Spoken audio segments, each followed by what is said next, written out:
مجھے بتائیے اس سے بڑا ہیجان انگیز بھی کوئی منظر ہو سکتا ہے کہ حسن کی پتلی ہے اور جو ہے وہ اس کی ایک ایک ادا اور اشوے سے قیامتیں پھوٹتی ہیں، اور وہ خود جناب یوسف کے سامنے اپنے حسن کو پیش کر رہی ہے، ساتوں دروازے بھی مکفل ہیں، بت کے اوپر بھی کپڑا ڈال لیا، اور زلیخا حضرت یوسف کو خود کہہ رہی ہے تالک یوسف اب تو آ جاؤ نا، ذرا آنکھ اٹھا کے میرے جلوے دیکھو۔ لیکن جناب یوسف کیا بولتے ہیں؟ قال معاذ اللہ، میں اللہ کی پناہ میں آتا ہوں۔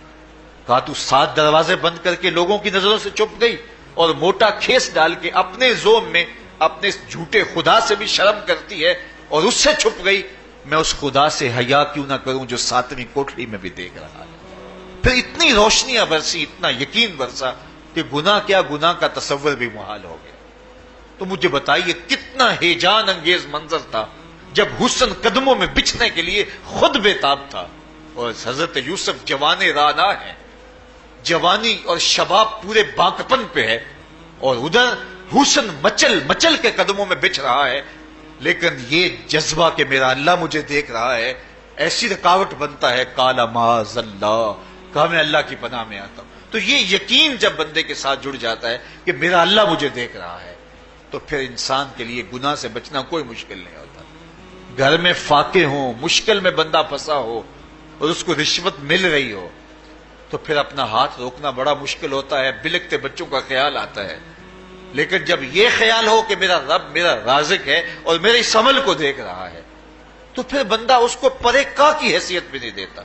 اور جب وہ پاؤں کی ٹھوکر پہ بھی نہ رکھے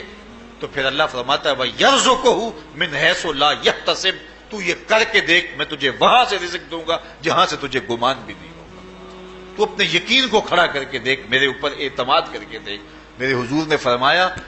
اللہ پر توکل کرنے کا جو حق ہے اگر تم ادا کرو، وہ تمہیں ایسے رزق دے جیسے پرندوں کو عطا کرتا ہے۔ صبح گھر سے نکلتے ہیں خالی پیٹ ہوتے ہیں، ہمیں تو پتہ ہے دفتر میں جانا ہے، ہمیں تو پتہ ہے دکان پہ جانا ہے، ہمیں تو پتہ ہے فیکٹری میں جانا ہے، ہمیں تو پتہ ہے کہ ہم نے فلاں جگہ جا کے دہاڑی لگانی، لیکن ان کا کوئی کاروبار نہیں ہوتا، کوئی فیکٹری نہیں ہوتی۔ جدھر جی آیا صبح جو ہے وہ اڑان بھر دی، بند توکل پنچھی اڑ دے، خرچ نہ پلے زیرا ہو، نہ کوئی راس ہے نہ کوئی کاروبار ہے۔ لیکن کبھی ایسا نہ ہوا کہ شام کو خالی پیٹ آئے ہوں۔ تو کہا اگر تم اللہ پہ توکل کر لو، وہ بھی تمہیں ایسے رزق دے جیسے پرندوں کو رزق عطا کرتا ہے۔ پرندوں میں سے ایک پرندہ ہے ہنس، یہ سچے موتی کھاتا ہے، اور آپ پنساری کے پاس موتی لینے جائیں تو ہزاروں روپے تولے کے ماشے کے حساب سے آپ لیں تو پھر بھی آپ سوچتے ہیں کہ پتہ نہیں یہ خالص دیے یا نہیں دیے۔ وہ اتنے نایاب اور کامیاب ہیں کہ آپ ماشوں اور تولوں میں خریدتے ہیں اور پھر بھی آپ کو شک رہتا ہے کہ یہ خالص ہیں یا کہ نہیں۔ اور ہنس کھاتا ہی وہ ہے، اور دنیا پر ایک نہیں لاکھوں کروڑوں ہنس ہیں، اور روزانہ صبح و شام کھاتے ہیں اور پیٹ بھر کے کھاتے ہیں، اور اللہ انہیں روز عطا بھی کرتا ہے۔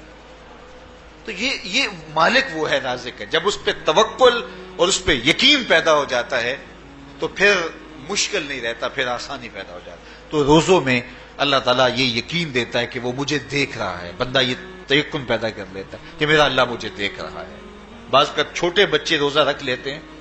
تو مائیں بے چین ہو جاتی ہیں، جب دوپہر کے وقت پھول جیسے بچے کملا جاتے ہیں تو مائیں انہیں بند کمرے میں کوئی کھانا یا کوئی ٹافی یا کوئی اور چیز یا چاکلیٹ دیتی ہیں کہ بیٹے یہ کھا لو، تو وہ بچے نہیں کھا رہے ہوتے تو مائیں کہتے ہیں پتر کھا لو کوئی نہیں دیکھ رہا، تو وہ بچے بھی کہتے ہیں اللہ دیکھ رہا ہے۔ تو وہ جو صوفیاء کو مراقبوں سے ملتا ہے وہ ایک بچے کو بھی نصیب ہو رہا ہے کہ میرا اللہ مجھے دیکھ۔ یہاں ایک اور بھی تسلی ہے، ہم 1000 گناہ گار سہی، ہم 1000 سیاہ کار سہی،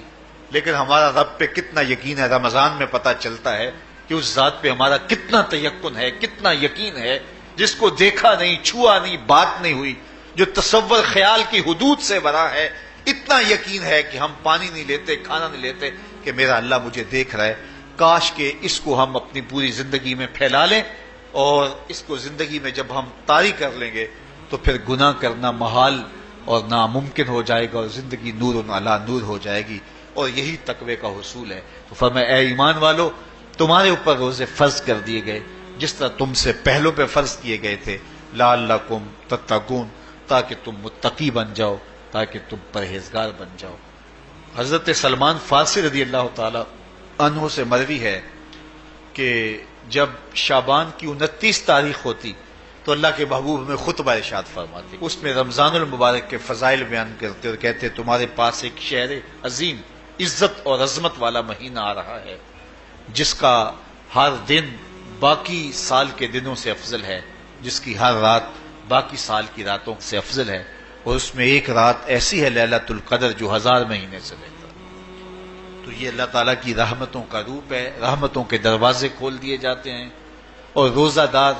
کا روزہ بالخصوص عصر کے وقت، شام کے وقت، پچھلے پہر، روزہ دار کے خالی معدے سے جو ایک بو اٹھتی ہے، مہک اٹھتی ہے، اللہ کو کستوری سے بھی زیادہ محبوب ہوتی ہے۔ اللہ اکبر۔ اور فرمایا للصائم فرحتان، فرحت عند فطرہ و فرحت عند لقاء ربہ، روزہ دار کے لیے 2 خوشیاں ہیں۔ ایک خوشی اسے تب ملتی ہے جب وہ روزہ کھولتا ہے، سارے دن کی بھوک اور پیاس کاٹ کے، جب شام کو ٹھنڈا اور میٹھا مشروب اسے ملتا ہے اور وہ مشروب اپنے جو ہے وہ منہ میں ڈالتا ہے، وہ معدے کی طرف اترتا ہے، تو اس کی زبان بولے نہ بولے اس کا ایک ایک انگ اللہ کی تسبیح بول رہا ہوتا ہے اور اللہ کا شکر ادا کر رہا ہوتا ہے۔ اس وقت اسے ایک عجیب فرحت ہوتی ہے کہ اتنا طویل لمبا روزہ تھا، شکر ہے کہ میرا روزہ تکمیل کو پہنچا۔ ایک روحانی مسرت، پھر روزہ کھلنے کے وقت اس کو بدنی مسرت، تو ایک فرمایا اس کو فرحت تب ملتی ہے جب وہ روزہ کھولتا ہے، وَفَرْحَةٌ عِنْدَ لِقَاءِ رَبِّهِ، اور دوسری فرحت اسے تب ملے گی جب روزے کے صلے میں اللہ اپنے رخ سے پردہ ہٹا دے گا اور اللہ اپنا دیدار عطا فرمائے گا۔ تو یہ روزے دار کے لیے خوشیاں ہیں۔ تو خوش نصیب ہیں وہ لوگ جو ماہ سیام کے روزے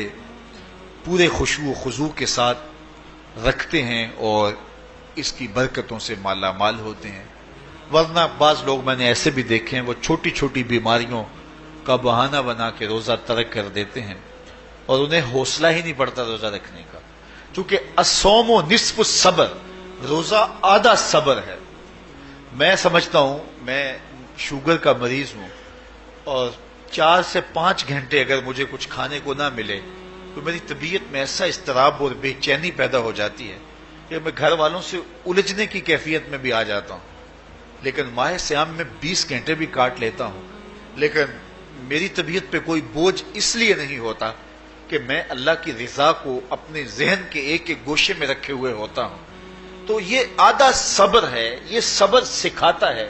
اور پھر روزے سے جب ہم بھوک کاٹتے ہیں تو غربا، مساکین، وہ لوگ جو بیچارے بھوک اور پیاس کاٹ کے زندگی گزارتے ہیں، ان کا بھی ہمیں خیال آتا ہے کہ ہمیں تو اپنے اختیار سے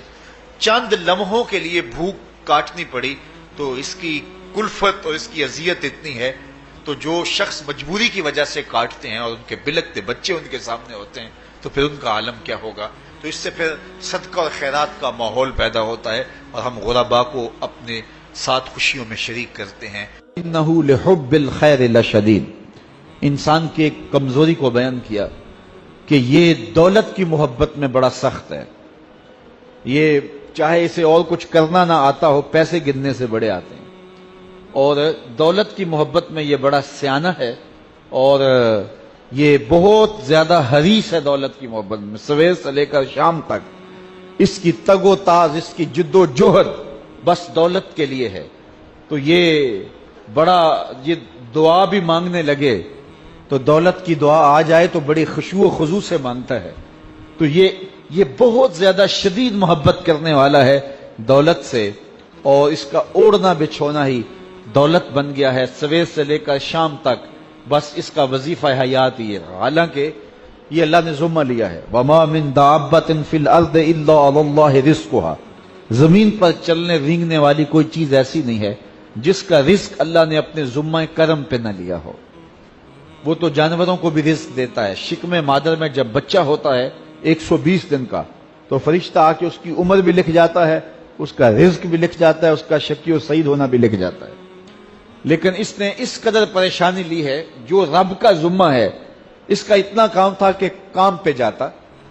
مزدوری کرتا، محنت کرتا،